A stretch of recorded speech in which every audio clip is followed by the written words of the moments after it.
जब भी बातें होंगी, अनाउंसमेंट्स होंगे, है ना, जरम पावल की तरफ से या जो भी ऑफिशियल, मार्केट लपक के भागेगा। सबसे बड़ी चीज़ हुई है निफ्टी में आवरली चार्ट्स पर। पिछले 10 दिन में निफ्टी सिर्फ 300 पॉइंट की रेंज में घूम रहा है। नीचे 25,300, ऊपर 25,600, लगभग यही रेंज है। तो हो ये रहा है कि आवरली पर एडीएक्स आ गया है 8.25, मतलब मोमेंटम एकदम डेड है। और इतना लो जब मोमेंटम होता है ना, तो आप ये मान लो 500-600 पॉइंट तो कहीं नहीं गए। इतना लो मोमेंटम तो आपको दिखेगा ही नहीं। तो ये हिस्टोरिक है मेरे ख्याल से, है ना, देखेंगे अभी हम।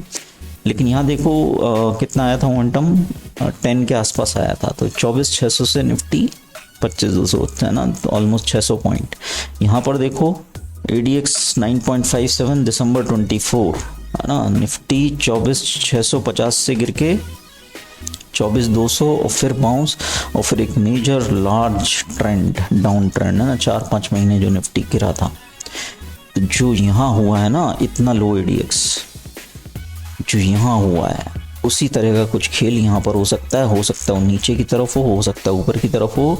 लेकिन उसको देखने और भी चीज़ें देखते हैं कि वो नीचे की तरफ हो सकता है या ऊपर की तरफ। लेकिन आप देखो इतना लो ADX 8 के आसपास कभी देखने को ही नहीं मिलेगा आपको, है ना। जो क्लोजेस्ट वैल्यूज़ आई 9 पॉइंट समथिंग या 10 पॉइंट समथिंग, वहाँ पर मार्केट ने एकदम, ये देखो यहाँ पर आया था सितंबर 19, है ना, तो ये एक फॉल आया और ये देखो इतना बड़ा बाउंस। मार्केट दोनों तरफ वोलेटाइल हो गया था। तो अब नीचे की तरफ आएगा या ऊपर की तरफ, उसके लिए हम देख लेते हैं इंडिया विक्स। इंडिया विक्स कुछ इस तरह से क्रैश हुआ है ना। मतलब मार्केट में कोई फियर नहीं है, कोई डर नहीं है, ऑप्शंस की डिमांड नहीं है, ऑप्शन सस्ते होते जा रहे हैं, रेट कट होने वाला है ना।